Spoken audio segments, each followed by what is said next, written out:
The brass ring is an oeuvre that you can be proud of, and everything is of a certain quality that never goes down from that. And I have to say, just looking at that little clip that you had of my movies, I was feeling pretty darn good about myself.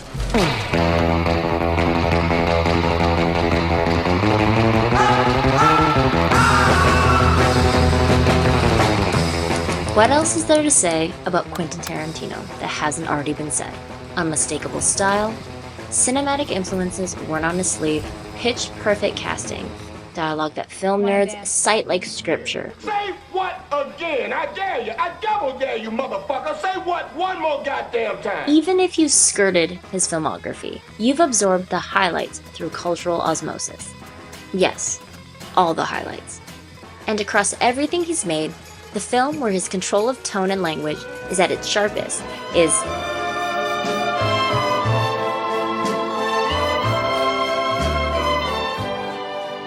the film runs on language. In seconds, Tarantino establishes place, tone, and character through speech, not just by what is said, but by how it's said. Across 5 chapters, he builds a world where accents, fluency, and cultural nuance can determine survival.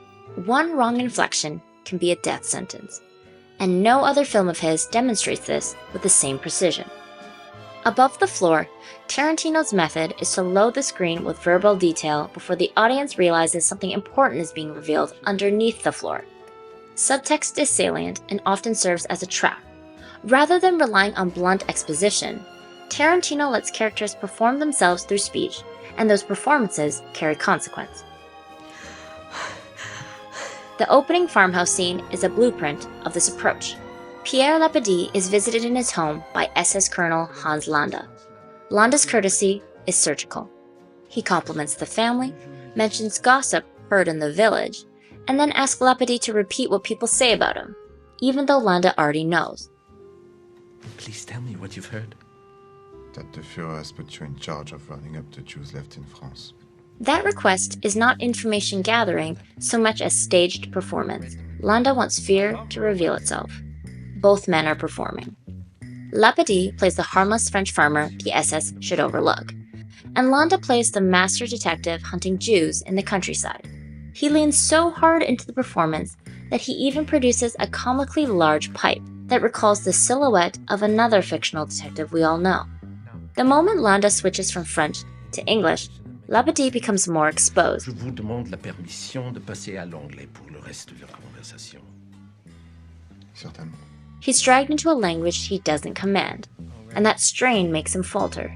He tries to appear oblivious, yet furnishes details about the hidden family under the floor. 9 or 10?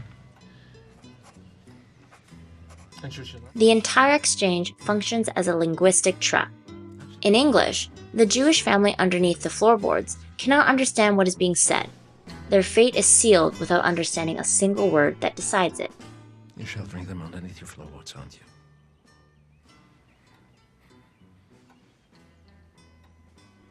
Landa even ends the scene with a deliberate choice of farewells. To the family, he says, which means goodbye.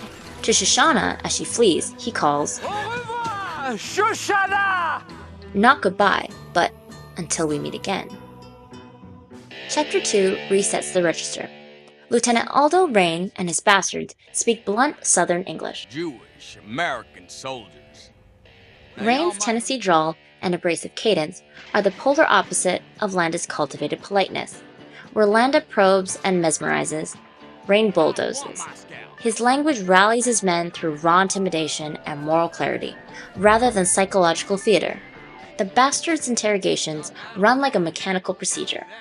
Question, translation, answer. There's little psychological finesse. Their approach is immediate force. Yet the Germans' replies, rendered in German, are heavy with national narrative and personal pride, which Tarantino uses to show how the way people speak is shaped by what they believe about themselves.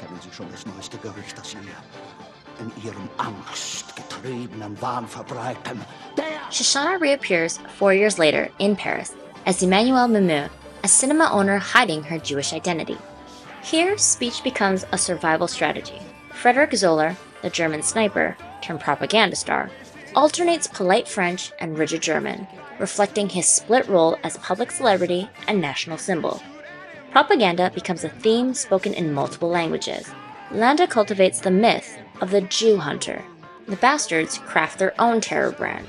Zoller trades battlefield kills for celebrity status. Tarantino's world is full of people performing versions of themselves, but here it's practically the operating system. Language becomes a tool they use to hide or to slip into new spaces. The basement tavern scene is the film's linguistic crucible. Lieutenant Archie Hickox is fluent in German, but fluency alone is not enough. Major Dieter Hellstrom's ear for accent and custom turns small details into alarm bells. Der Grund für Ihren bizarren Akzent, ja? Ja, Sie sind ja wohl kaum in Frankreich stationiert, sonst wüsste ich, wer Sie sind. Hickox orders 3 drinks, but signals it with the index, middle, and ring fingers, an Anglo way to indicate 3, rather than the German thumb plus 2 method. 3 glasses. We order 3 glasses. That's the German 3. That minor, culturally specific gesture triggers Hellstrom's suspicion and collapses the cover. Accent, gesture, and habit are the deep grammar of identity, and small divergences can be fatal. When the tavern plan collapses, the team pivots. The Bastards attempt a ruse that collapses into comic humiliation because their Italian is, Travolta, ma adesso vorrei proprio sentire la musica delle parole. Margarete. At the premiere, Shoshana turns speech and media back on the Nazis in both a rhetorical and literal sense. Her recorded message, delivered in English, is blunt enough to puncture the propaganda haze the audience lives in. Wants to send a message to Germany! I have a message for Germany. That you are all going to die.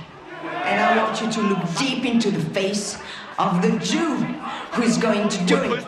The projector and the nitrate stock become extensions of that message, turning the machinery of cinema against the regime that tried to twist it into a weapon. As the theater burns, the same media the Nazis used for propaganda is reclaimed as a tool of resistance.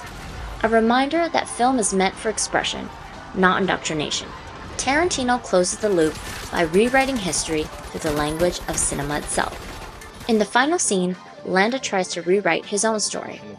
He treats identity like something he can reshape with clever phrasing. It will be recorded that I was part of Operation Kino from the very beginning as a double agent. Rain answers that fantasy with something more permanent than words. Give you something you can't take off. He flips the Nazi symbol of pride into a lifelong mark of disgrace, a reminder that some identities can't be bargained away. Accents, diction, and linguistic performance are never neutral in this film.